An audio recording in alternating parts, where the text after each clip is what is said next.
Welcome to an example of linear programming where we'll look at how to decide the product mix to be manufactured by a company in order to maximize the profits. Now, what is meant by a product mix? Each company may be having a different set of product line. So they may be manufacturing 5 to 10 or even more different products. Each product may have a different market demand than the other, may require different amount of resources than the other, and may be generating a different level of profit than the other products. So depending on all these factors, a company has to decide how much to produce for each product so that their profits can be maximized. So in this example, a ceiling fan manufacturing company manufactures two popular brands of ceiling fans, A and B. Each fan is processed through two main departments, machine shop and assembly shop, which have 1200 machine hours and 1600 machine hours of available capacity per day respectively. Each piece of fan A requires 3 hours of capacity of machine shop and 1 hour capacity of assembly shop. Similarly, each piece of fan B requires 2 hours each of machine shop and assembly shop capacity. The market for two models has been surveyed recently, which suggests that a maximum of 250 numbers of fan A and 200 numbers of fan B can be sold per day. If the profit of fans is rupees 60 on fan A and 80 on fan B, what quantity of each product or each fan should be produced to maximize the profit? So let us understand this example in detail. So we have been given two popular brands of ceiling fans. So one is, suppose this is ceiling fan number A, and this is ceiling fan B. Now each fan has to be processed through two main departments. One is machine shop and the second is assembly shop. So both of these different models have to go through machine shop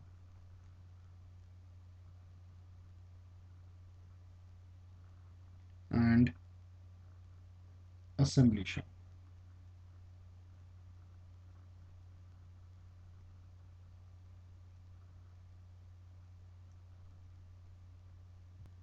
Now it has been given that the machine shop has a capacity of 1200 machine hours. So capacity is 1200 machine hours. Now what does this mean? This means that suppose you have an 8-hour shift in a day. So each machine can work only 8 hours,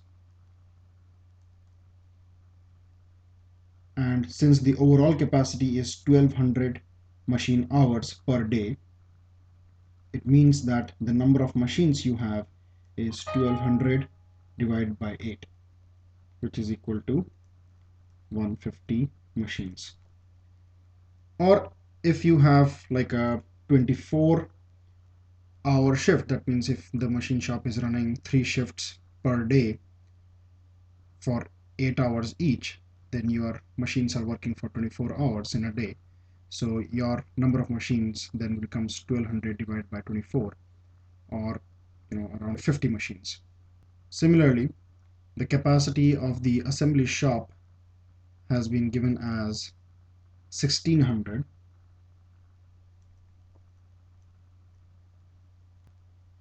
machine hours per day, This is also per day. Similarly, as we did it for the machine shop, the assembly shop is working for 8 hours in a day, then you have 1600 divided by 8 equal to 200 machines working for you. Now each of these fans has to pass through both of these shops, that is the machine shop and the assembly shop. Now fan A requires 3 hours of capacity of machine shop. So fan A requires 3 hours machine shop, and it requires 1 hour of assembly shop and 1 hour assembly shop. For fan B, it requires 2 hours each of machine shop and assembly shop capacity. So 2 hours machine shop and 2 hours assembly shop. Also, it has been given to us that the maximum demand for fan A is 250, while that for fan B is 200. So demand equal to 250, and for fan B demand equal to 200. So basically this is the maximum number that you want to manufacture, because if you manufacture more than this, then you'll not be able to sell them. Also, it has been given that each fan for model fan A generates a profit of 60 rupees. So profit equal to 60, and each piece of fan B generates a profit of 80 rupees. So profit equal to 80. So with this information, we are being asked to determine how much of each model should be produced in order to maximize profits. So let us look at how to express this example in terms of mathematical equations. Let us first summarize the data provided in this example. So we have products, we have hours required per unit,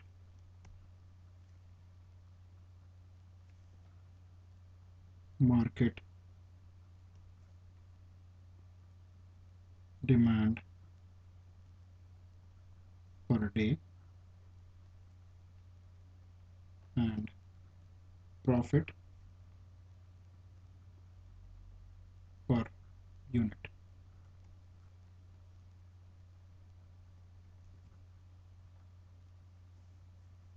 Now hours required per unit we have in terms of machine shop and assembly shop.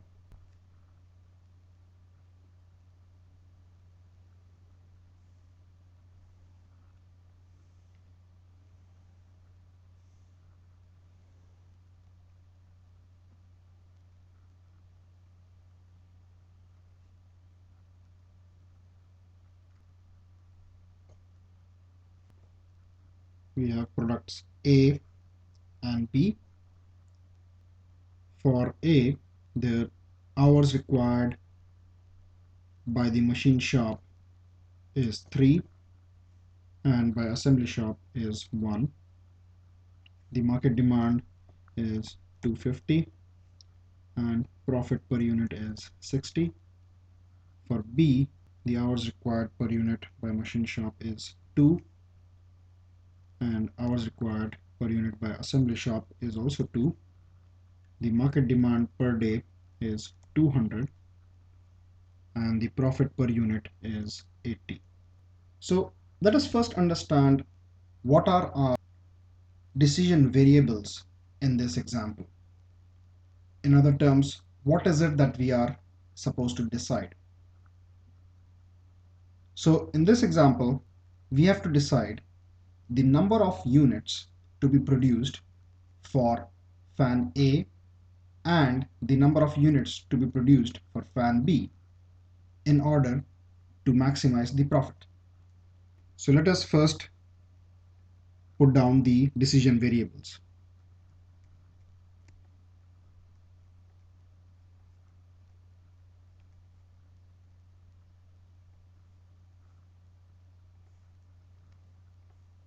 Let X be the number of fan A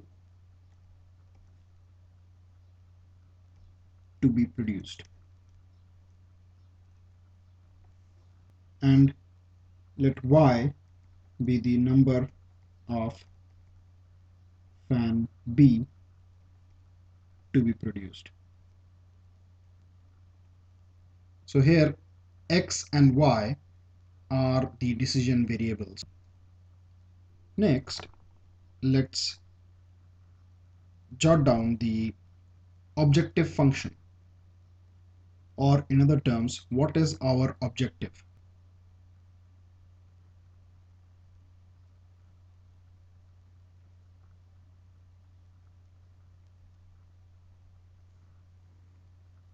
So here the objective is to find out the number of units for fan A and fan B to be produced so that the profit is maximized. So in this example, our objective function is to maximize the profit, which is P. Now, how do we determine what is going to be our profit? So for each of the unit of fan A that is produced, we have been given that we can make a profit of 60 rupees. So for 1 unit, we make a profit of 60. So for X units, we'll make a profit of X multiplied by 60. So X multiplied by 60, and then plus. Similarly for fan B, for 1 unit, we have a profit of 80. So for Y units, we'll have a profit of Y multiplied by 80. And our objective is to maximize P. So maximize P, or in other terms, maximize X multiplied by 60 plus Y multiplied by 80. Next, let's look at the constraints.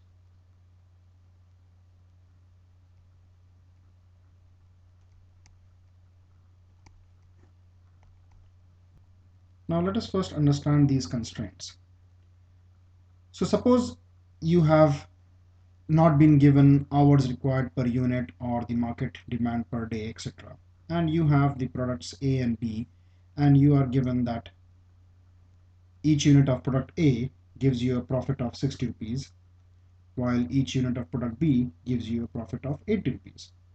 And then you are being asked to find out the quantity or the number of pieces that you produce to maximize the overall profit of the company. So if nothing has been given, no constraints have been given, of course you'll say, we are getting a maximum profit on product B, so why do we even have to manufacture product A? Maximize the profit by manufacturing only product B. So that is correct in the situation when there are no constraints available. Now assume that in addition to this profit per unit, you are also given market demand per day, and you don't have the hours required per unit. Now, if you have the market demand per day for product A as 250 and product B as 200, and if you decide that you want to manufacture only product B, once you hit the number 200, then even though you keep on producing product B, there is no profit because the products are not going to be sold in the market. So in that case, then you'll have to make a mix of product B and product A so that you can generate more profits after you have manufactured 200 quantities of product B. So this is a constraint. The market demand per day is a constraint which is limiting your ability to generate only product B, which gives you the maximum profit. Now let's assume that you have been given the other information, that is hours required per unit, that is for machine shop and assembly shop. Now there is another information, that is for machine shop the total available hours per day is 1200, and for the assembly shop the total number of hours available is 1600.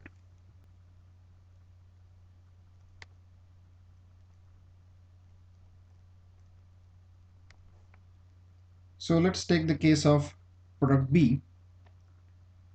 Now for product B, the machine shop takes 2 hours to process per unit of product B, which means that if you are producing only product B, in a day you can generate 600 units through the machine shop of product B. And for assembly shop, because the capacity available is 1600 and each unit takes 2 hours, you can process 800 units through the assembly shop.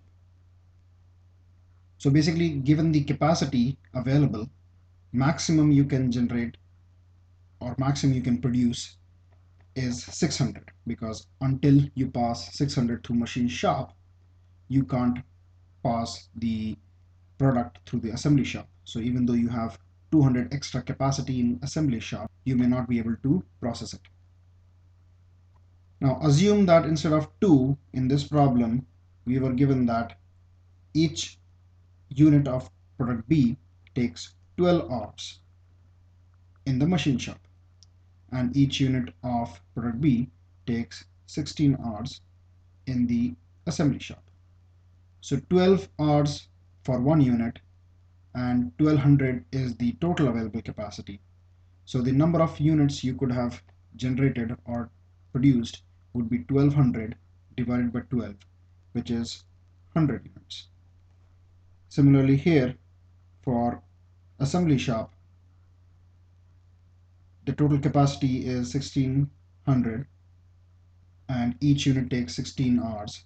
So the number of units you could have produced is 1600 divided by 16, which is again 100. So even though you may have a market demand of 200, that is you can sell 200, but the hours required per unit can put an added constraint to the ability to produce the number of products or the number of pieces for each product. So this is another constraint, that is the hours required per unit, and the market demand per day is another constraint. So the first constraint, let us look at the maximum capacity of machine shop. So in the machine shop, each unit of product A takes 3 hours and each unit of product B takes 2 hours. So X units of A will take X multiplied by 3 hours. So 3 into X plus, now for fan B, the number of units to be produced is Y. So for one unit, the machine shop takes 2 hours. So for Y units, the machine shop will take 2 multiplied by Y hours. So 2 multiplied by Y. And the overall number of hours are restricted to 1200. So 3 multiplied by x plus 2 multiplied by y is less than or equal to 1200. So this is our constraint for the maximum capacity of machine shop. Similarly, the second constraint we can consider as the maximum capacity of assembly shop. So for the assembly shop, we have been given that 1 unit of fan A takes 1 hour in the assembly shop, and 1 unit of fan B takes 2 hours of the assembly shop. Now, the number of units of fan A to be produced is X, so the time taken in assembly shop for X number of fans is X multiplied by 1. So we have 1x plus the number of hours required for Y units of fan B is Y into 2. So 2 into Y, and the total capacity available is 1600. So 1x plus 2y is less than equal to 1600. So this is our second constraint. Third, we have been given that the maximum sale of each of the fan is also limited. So for fan A, the market demand per day is 250 units, while for fan B, the market demand is 200 units. So this is also a constraint. So our third constraint is maximum possible sale of fan A. So for fan A, the number of units is X. So X has to be less than or equal to 250. Similarly, the maximum possible sale of fan B, so the number of units of fan B is Y, so Y has to be less than or equal to 200. So these are our constraints that have been given to us in this example. And one of the constraints that is always true for linear programming is x and y have to be greater than or equal to 0. So we have our problem modeled into a mathematical equation. That is, our objective function is to maximize p, which is equal to 60x plus 80y, and the constraints that we have are 3x plus 2y is less than equal to 1200, x plus 2y is less than equal to 1600, x is less than or equal to 250, and y is less than or equal to 200. And of course, x and y have to be greater than or equal to 0. So this is how you would formulate a problem for a product mix.